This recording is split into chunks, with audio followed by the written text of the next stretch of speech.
அனைவருக்கும் வணக்கம். Welcome to Thillai Sugan channel. நம்ம வீடியோ ஃபஸ்ட் டைம் பார்க்குறீங்கன்னா சப்ஸ்கிரைப் பண்ணி வச்சுட்டு பாருங்கள். ரெகுலராக நம்ம போடுற வீடியோ உங்களோட நோட்டிஃபிகேஷனுக்கு வந்துடும்.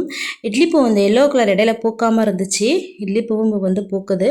ஆனாலும் வெயில் ஜாஸ்தியாக இருக்கிறதுனால கொஞ்சம் கம்மியாக தான் பூக்குது. இன்றைக்கி வந்து நண்டு ரொம்ப நாளைக்கு அப்புறம் செய்ய போகிறேன். நண்டே வந்து கிடைக்கவே மாட்டேங்கிறேங்க. ரொம்ப அரிதான பொருள் மாதிரி ஆயிடுச்சு. ரொம்ப நாளாக நான் சொல்லிகிட்டு இருப்பேன், மீன்காரக்க வரப்போ கிடைக்க மாட்டேங்குதுமா அப்படின்னு சொல்லுவாங்க. அவ்வளோ ஈஸியாக முன்னெல்லாம் கிடைக்கும். இப்போ பாருங்கள் கிடைக்க மாட்டேங்குது. அதுவும் இல்லாமல் வந்து ஒரு 4 நண்டு தான் பாருங்களேன். நார்மல் சைஸ் தான், சின்னதும் இல்லை பெருசும் இல்லை. இந்த 4 நண்டுமே வந்து 200 ரூபா சொல்கிறாங்க. ஏன்னா கிடைக்காத பொருள் கிடச்சிதுன்னா அது வந்து ரொம்ப காஸ்ட்லியாக தானே இருக்கும். அந்த மாதிரி தான் வந்து காலையிலே வந்துச்சு. பசங்களுக்கு லீவு தான், உங்கள் அப்பாவுக்கு மட்டும் ஸ்கூல் இருக்குது. காலையிலே செஞ்சுட்டு அவங்க லஞ்சு கொடுத்து அனுப்பிச்சிடலான்னு சொல்லிவிட்டு காலையிலே நான் வந்து செய்ய ஆரம்பிச்சிட்டேன். மீனும் வாங்கியிருந்தேன். மீன் குழம்பு வச்சுட்டு நண்டு வந்து சும்மா லைட் திக்காக வந்து கிரேவி மாதிரி பண்ணிட்டா பிள்ளைங்க டிஃபனுக்கு சாப்பிட்டுப்பாங்கன்னு சொல்லிட்டு இது வந்து சோம்பும் பூண்டும் வந்து நல்லா அம்மியில் அரைச்சிட்டேன். வெங்காயம் தக்காளி வதக்கிட்டு சோம்பும் பூண்டும் வந்து இந்த மாதிரி நம்ம தட்டியோ இல்லை அரைச்சோ போடும்போது நண்டு குழம்புக்கு ஒரு ஸ்பெஷல் ஸ்மெல்லாக இருக்கும், ஒரு ஸ்பெஷல் டேஸ்ட்டுமே இருக்கும். அந்த சோம்புங்கிறது வந்து ஸ்மெல்லு சூப்பராக இருக்கும். மிளகாத்தூள் தேவையான அளவு சேர்த்துக்கிறேன். நம்ம வந்து மீன் குழம்பாக இருக்கட்டும், நண்டு குழம்பாக இருக்கட்டும், இறால் குழம்பு எல்லாமே சேமாக இந்த வெங்காயம் தக்காளி பூண்டு அந்த மாதிரி தான் சேர்த்து செய்வோம். ஆனால் பார்த்திங்கன்னா நண்டு போட்டால் அது ஒரு ஸ்மெல்லு, மீன் போட்டால் மீன் குழம்பு ஒரு தனி ஸ்மெல்லு, இறால் போட்டால் அது தனி ஸ்மெல்லு. ஒவ்வொன்றுத்துக்கும் தனித்தனியான ஒரு ஸ்மெல் வரும் பாருங்கள். அதுதான் அதில் ஸ்பெஷலு. இது வந்து நண்டுக்கு பார்த்திங்கன்னா சோம்பும் பூண்டும் ஃபஸ்ட்டு அரைச்சி வந்து போட்டிருக்கேன்னா திரும்ப வந்து தேவையான உப்பு போட்டுக்கிறேன். தண்ணி கம்மியாக தான் சேர்த்துருக்கேன் பாருங்கள். ஏன்னா திக்காக தான் நான் வைக்க போகிறேன். ஜஸ்ட் அப்படியே வறுத்த மாதிரி, நண்டு வந்து வறுத்த மாதிரி அப்படி செஞ்சு சாப்பிட்டா தான் நல்லாயிருக்கும். எனக்குமே பிடிக்கும். குழம்பு மாதிரி செஞ்சாவே எனக்கு பிடிக்காது. தேவையான அளவு தண்ணி ஊற்றிக்கிட்டு உப்பு காரம் எல்லாம் செக் பண்ணி நம்ம கொதிக்க வச்சிட்டோன்னா அதுக்கப்புறம் நம்ம வந்து நண்டு வந்து சேர்த்துக்கலாம். இதுக்கு வேறு என்னென்ன நான் சேர்க்குறேன் அப்படிங்கிறதையும் நான் வந்து அப்படியே வந்து 1 by 1 நான் வந்து காமிக்கிறேன். சட்னிலாம் வந்து ஒரு கரண்ட்டு எப்போயாவது இல்லைன்னா மட்டும்தான் அம்மியில், மற்றபடி அதிகமாக நம்ம யூஸ் பண்ணுறதில்ல. அதனால் நம்ம வந்து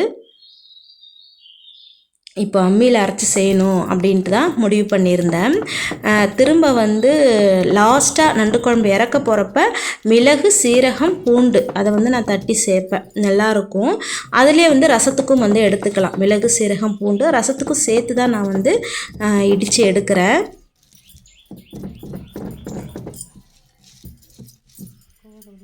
நல்லாயிருக்கும் ரசத்துக்கு.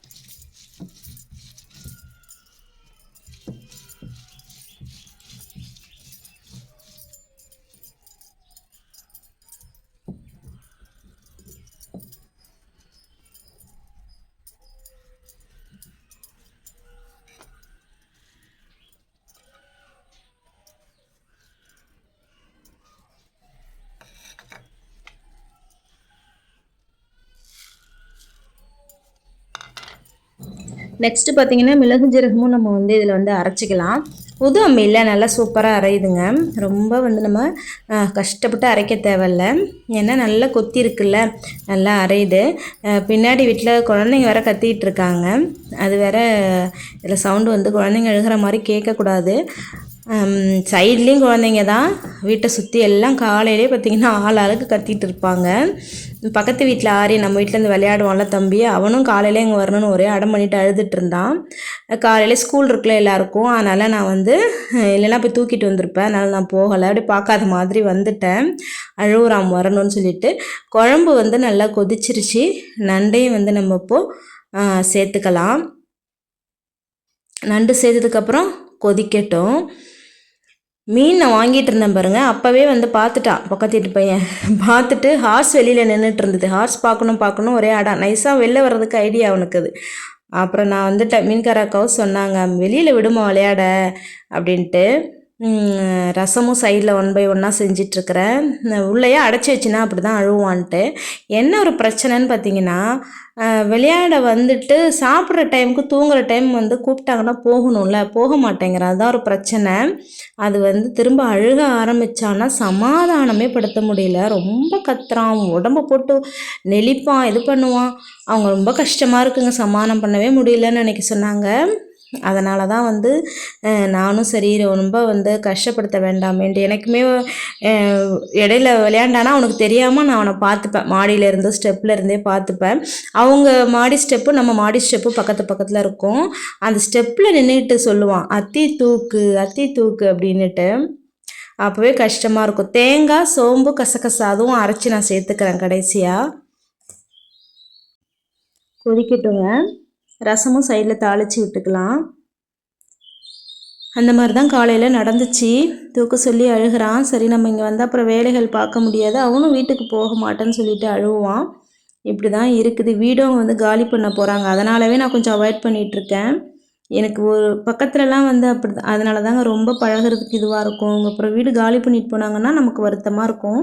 அதுக்கப்புறம் கடைசியாக இடித்து வச்சுருந்தேன் மிளகு, சீரகம், பூண்டு. நண்டு குழம்புக்கு இதெல்லாம் மெயின் இன்க்ரீடியன்ட். இது போட்டால் தான் நல்லாயிருக்கும். தேங்காய், சோம்பு, கசகசா மெயினாக தேங்காய், கசகசா அரைச்சி ஊற்றணும். மிளகு, சீரகம், பூண்டு கடைசியாக தட்டி போடணும். அவ்வளோ நல்லதுங்க. இந்த மாதிரி வச்சு சாப்பிடும்போது நெஞ்சு சளியாக இருந்தது அப்படின்னு சொன்னால் குழந்தைங்களுக்கு பெரியவங்களுக்குமே சூப்பராக வந்து கேட்குங்க. ஒரு நாள் இது வச்சு சாப்பிட்டாவே போதும், நல்ல எஃபெக்டாக இருக்கும். எவ்வளோ கிரேவியாக வந்துருச்சு பாருங்கள்.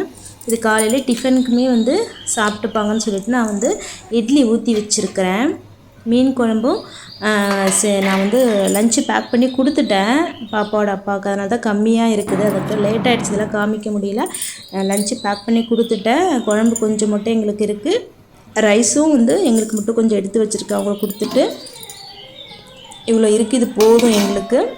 நெக்ஸ்ட்டு இட்லியுமே வந்து ஒரு 3 இட்லி இருக்குது. அப்புறம் ஒரே ஒரு தட்டு ஊற்றி வச்சுருக்கேன். எங்கள் 3 பேருக்கு அது போதும். பசங்க வந்து இந்த நண்டு கிரேவிக்கு இட்லி தொட்டு சாப்பிட்றது அவனுக்கு ரொம்ப பிடிக்கும், அதான் கேட்டிருந்தாங்க. அதனால தான் நான் காலையிலே செஞ்சுட்டேன். லஞ்சுக்கு ரைஸை விட டிஃபனுக்கு சாப்பிடும்போது தாங்க இந்த மீன் குழம்பு, நண்டு கிரேவி, சிக்கன் கிரேவி இது எல்லாமே நல்லாயிருக்கும். பசங்க வந்து இட்லி தோசைக்கு இது சாப்பிடும்போது தான் ரொம்ப விரும்பி சாப்பிடுவாங்க. அவங்களுக்கு தான் பிடிக்குமே. இன்றைக்கி வந்து சூப்பராக வந்து நண்டு கிரேவி வந்து பண்ணியாச்சு. அப்புறம் நைட்டுக்கு வந்து சப்பாத்தி தான். கோதுமை மாவு அரைச்சேன்ல, நான் காமிச்சேன் லாஸ்ட் வீடியோவில் காமிச்சேன்ல, கோதுமை காய வச்சு அரைச்சேன்னு சொல்லிவிட்டு. அப்புறம் பசங்களுக்கு வந்து போட்டு தரலாம் அப்படின்னு சொல்லிட்டு. இட்லி தோசையே டெய்லினாலும் போர் அடிக்கும்ல, காலையில் இட்லி, அதனால் நைட்டுக்கு சப்பாத்தி வந்து கேட்டாங்க. குழம்பு அது எல்லாமே வந்து காலையிலையும் டிஃபனுக்கு சாப்பிட்டதுனால லஞ்ச் எல்லாத்துக்கும் முடிஞ்சிருச்சு. சப்பாத்திக்கு வந்து லைட்டாக வந்து நான் வந்து ஒரு குருமா செஞ்சுருக்கேன். சிம்பிளானது தான் அது. வெங்காயம், தக்காளி இதெல்லாம் வதக்கிட்டு கடலப்பருப்பு, கடுகு எப்பவும் போல் தாளிச்சிட்டு கடலப்பருப்பு மெயினாக போடுவேன். வெங்காயம், தக்காளி, பச்சை மிளகாய் போட்டுட்டு தேவையான அளவு கொஞ்சமாக மிளகாத்தூள் இல்லை ஒரு கரம் மசாலா அந்த மாதிரி ஏதாவது போட்டு தண்ணி ஊற்றி, தண்ணியாக தான் இருக்கும், நல்லா கொதித்த பிறகு கடலை மாவோ இல்லை இந்த பஜ்ஜி மாவு இருக்குது பாருங்கள், அதுவோ ஒரு 2 ஸ்பூன் எடுத்து கரைச்சி ஊற்றிடுவேன். சூப்பராக இருக்குங்க குருமா. தேங்காய்லாம் எதுவுமே அரைச்சி ஊற்ற தேவையில்ல.